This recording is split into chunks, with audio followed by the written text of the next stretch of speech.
All right, founders, it is time for another pitch deck critique and review. And this time we have a pitch deck from a subscriber, and the company name is called Aster, and it is a fintech company. It is a pre-seed round, starting with this founder story. Before I jump into the founder story, just want to let you know, don't put this in your pitch deck. It should just be a cover slide, and you want to incorporate the founder experience in a live pitch, but in a pre-seed or seed deck, especially a screener deck, where it's the deck that gets the meeting so that they come and ask you for the rest of your pitch. You don't want to have this slide, but I thought it'd be really great just to talk about where this founder is coming from. And let's read this. This CTO was an international student who struggled to get a bank account, came to the US with only cash, couldn't get a bank account for 3 weeks, walked 30 minutes to and from local stores because he couldn't purchase online or book a ride share. All right, what I like about this is that the founder had his own pain.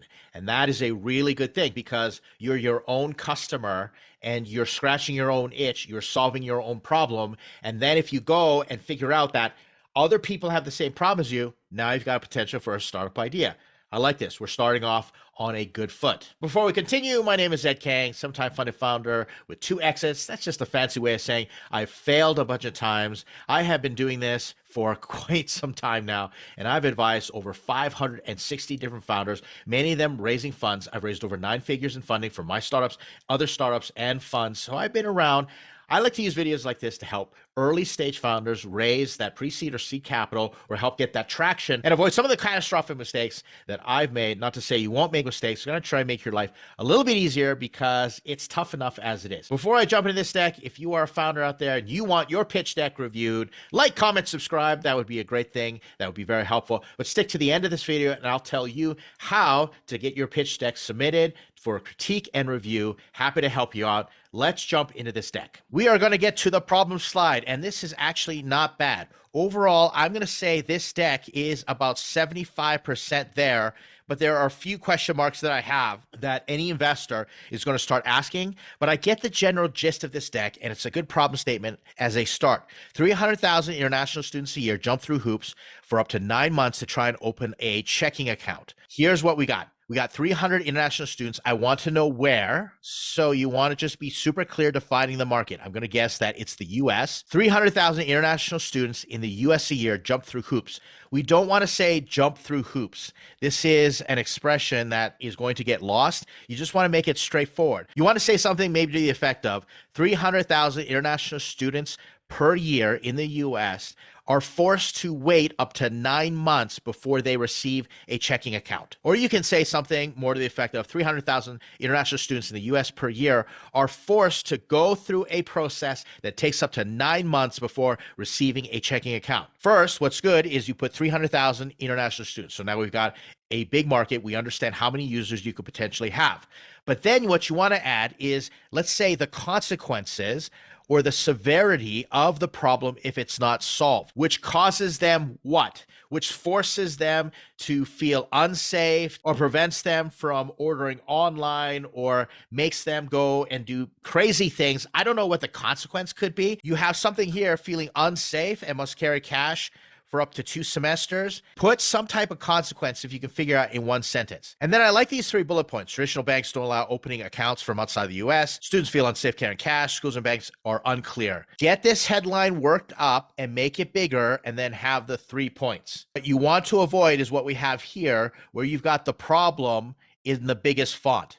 Get that and make that smaller, problem, and make this as big as possible. Just some formatting, and then you have your 3 bullet points right there. Overall, solid start in terms of problem statement. It gives us the size of the problem. We want to add the scope and the severity, so add something in there, and then you've got a pretty darn good problem statement. Next, you've got the solution statement. Aster is a neobank that lets international students open a US bank account from their home country in 3 minutes. Straightforward. If your problem is that something is slow and manual, your solution needs to be fast and automatic. Therefore, we can add some things here. We can say Aster is a neobank that lets international students open a US bank account before they come to the United States. You see what I did there? The problem stated that they had to wait after they come to the United States for up to 9 months. You're saying they don't have to wait because they can open up before they come to the United States from their home country in 3 minutes. I like the fact that you said 9 months in the problem, and then you've got 3 minutes here. Fabulous. Really not much tweaking you can do. Maybe you can add a few things, but overall, pretty good start. How it works, here's a slide. I like the fact that you've got the how it works over here. You've got Aster is the fastest way for an international student to start spending in America. Don't worry about this. You've already established that. Just say it takes 3 steps. Scan your F1 visa, an I-20 document using your phone, receive an account number, routing number, digital debit card minutes, wire funds to your U.S. bank account, start spending as soon as you land. Currently, we have an MVP using KYC and banking sandboxes in test flight. This, we're going to move later to the traction or the milestone or the progress slide, so you don't have to have this in here. What I don't understand is where the actual bank account is, because if you're a neobank, then I'm going to be thinking, well, how's that different from a traditional bank? And I know for a fact a traditional bank needs a certain amount of deposits, needs a certain amount of cash on hand, cash reserves, and all this regulation and software. But a neobank, from what I understand, works with an existing bank, but you haven't established that yet. I know it's very simple, but you just want to add a certain point saying, where is the actual bank? So you want to say, okay, is this an app, first of all? So is it an app? Download the app. What happens? Or go to the website, download the app, scan, and then it opens up a bank account where? At your banking partner? Where does that happen? They wire it in. And then what happens with all the rest of the stuff when they get there? Do they get their card? All those things. As soon as you land, is it accessible over your phone? There are just a few things that you could add there, but I really appreciate how you tried to simplify it down into 3 steps.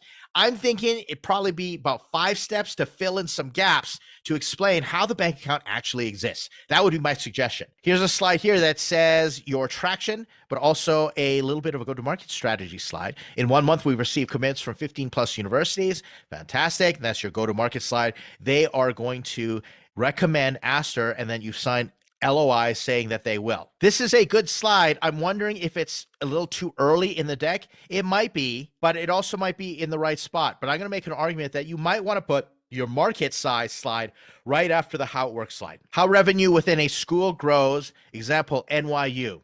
This slide doesn't make any sense, and here's the reason. I know you're trying to show some projections that ARR is going to go from 2.4 million all the way to 6.8 million.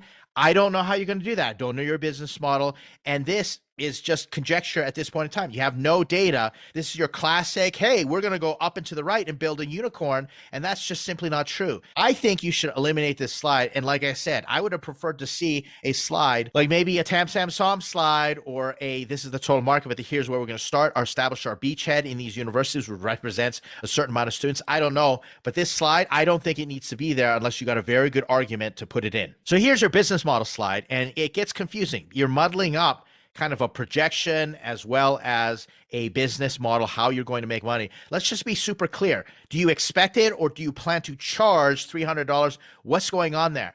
In other words, I think what you should do is you should just take this whole sentence out, how make money, and you say interchange, how much? Fees, how much? Advertising, referrals, rideshare, are you taking a percentage of transaction? What is going on there? So be a little more detailed. Now you're getting to the market, stats about international students. This is your market slide. You're going to talk about 300,000 students a year, stay 16 years, and they generally make 167,000. Put that there. But now I need Tam Sam Som, or somehow say we're going to focus on the X amount of students that make $167,000 a year. I don't know how you're going to do that. I've got lots of examples of doing Tam Sam Som all over my YouTube channel and other decks that have done it really well. But show the market and show how you're segmenting the market. I understand 300,000 overall, but what does your business model fit? Do you have a realistic number of how many you plan to reach as far as those universities? Give me an idea of what that market share is. And you can even go so far as to say, all right, 300,000 students, that's our TAM, times the $300. What is that in terms of revenue? I did a quick calculation, and it is $90 million. Let me explain to you something right now. If you are looking for institutional capital, $90 million in your total addressable market, if everybody who could use your service, and it equates to less than $1 billion, it doesn't have a B after it, then your startup is not big enough for institutional capital. I repeat, not big enough for institutional capital. And most likely for something like this, you are going to need some type of institutional capital, some sort of VC to make this run and fly.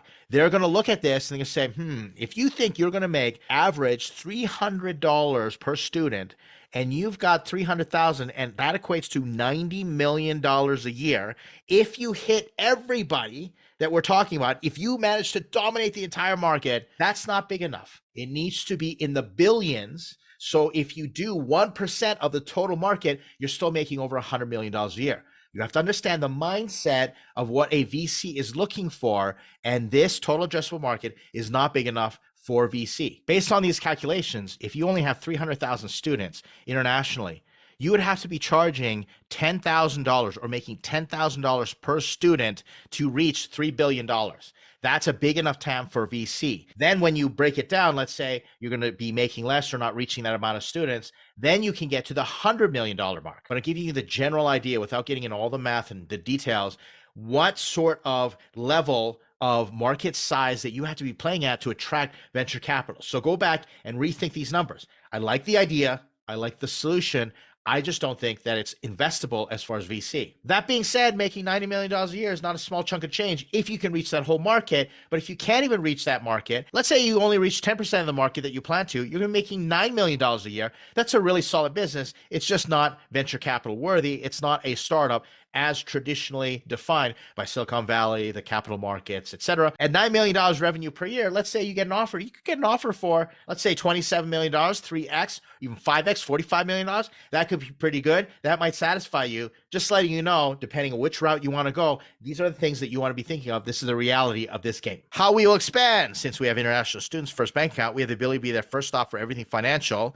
It's a debit card to wedge higher margin products such as credit card, savings account, personal loan, car loan, brokerage. Maybe you want to factor that into being able to make more money eventually and explain over the course of time, you should grow into that $1 billion range. Like I said, start thinking about those unit economics and start switching up your story so that clearly explains the market potential, because I was not able to see it right away. That's the reason you need that TAM SAM SOM slide, or however you want to do your market opportunity. Here is your team slide. You've got the CEO, who is a 2X founder. Everyone's a 2X founder, which is great. 2X founder of what? Also, the fact that you've got experience at Microsoft, Palantir, and HBO. Great. Fantastic.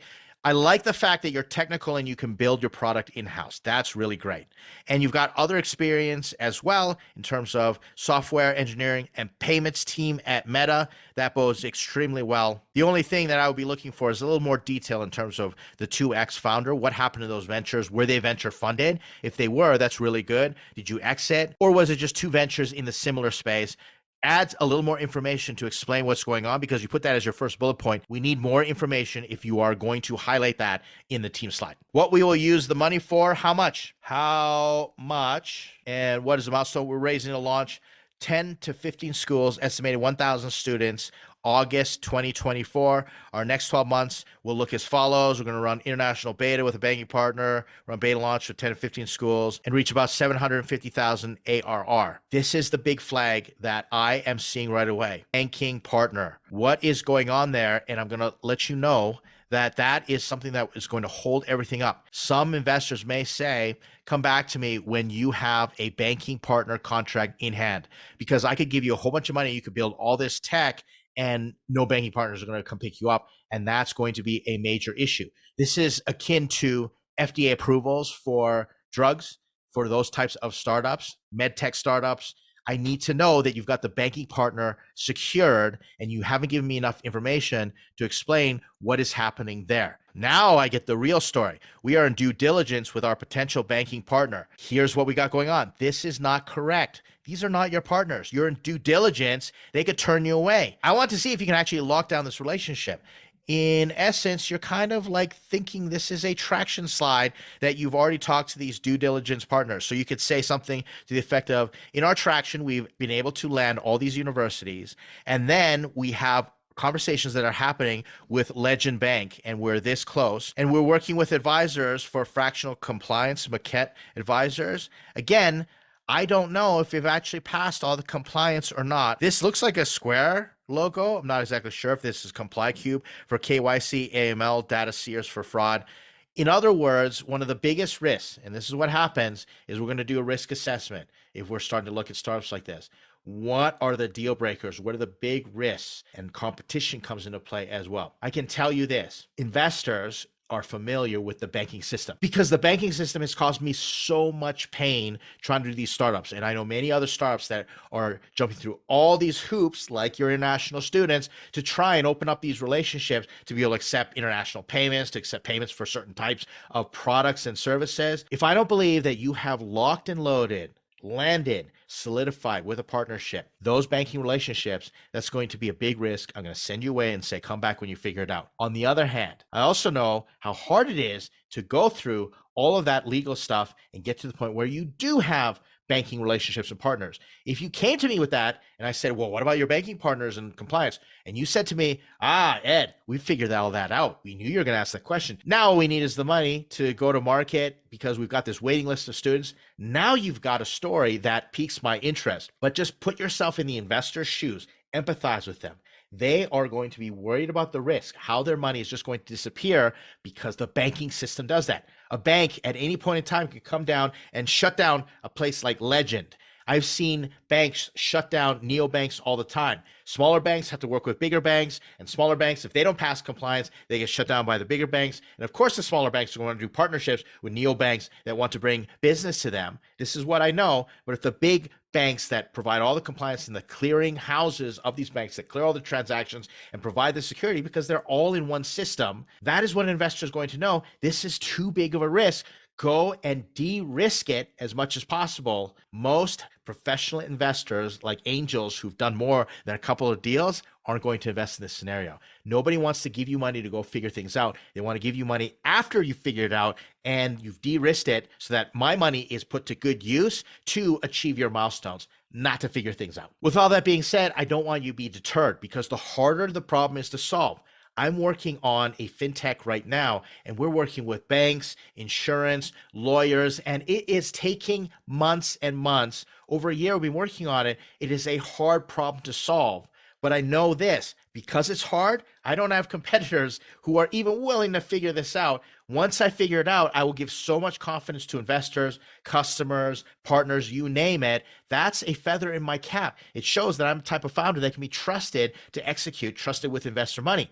You need to prove the same thing, and you can do it. You've already identified the problem. It's a painful thing that you've experienced. Wrap your arms around the solution and show the investors that you're worth it, and then you can go out and go get it for them. Here's your contact slide. It says get in touch. We're raising a pre-seed round. We are raising a pre-seed round. You already said that in your funding slide. So how much and all that stuff is going to go ahead. So you don't have to put that in there. Just put your contact information. This deck was pretty solid in telling the story. I gave a lot more advice in terms of the risks and the business model and the things that you have to execute. But as far as communication is concerned, it was simple. It was clean. I like your team. Really great experience. So the fact that you're technical and build it in-house, it's a great start. But there's just that one compliance, that banking partner hurdle that you're going to have to show them because there are a lot of people who have similar ideas and want to solve the problem, especially when it comes to fintech. I worked with a founder who actually started a credit card for immigrants and ended up exiting for obscene amounts of money. The amount of work and how hard it was to get things started, he was explaining this to me. There's so much when it comes to the financial system. Go out and show the investors that you are navigating that. And it's something called the idea maze. I take everybody through the idea maze. I say, what about this? What about that? It's a phrase that comes from Andreessen Horowitz from A16Z fame. They're going to ask you about all the potential roadblocks and dead ends and the choices that you have to make. And the compliance is just one of them, including so many other ones. Be ready to answer those questions. But one last time, I want you to be encouraged. Solving hard problems like this is how you change the world and you become very successful as founders. That's how you build baby unicorns and rocket ships ready to launch and blast off to the moon. Kudos, my hat's off to you and the team. As promised, if you are a founder and you have a pitch deck that you want critiqued and reviewed, leave a comment and I will tell you how to send your deck to me. More than happy to help you out. I am getting more and more requests. I appreciate all the love. The channel is starting to get a little more steam, getting more exposure. So more decks are coming my way. So be patient if I don't respond to you in a timely manner. I'm going to get to it. I promise. There you have it. Thanks for checking out this pitch deck critique and review. I will see you in the next video.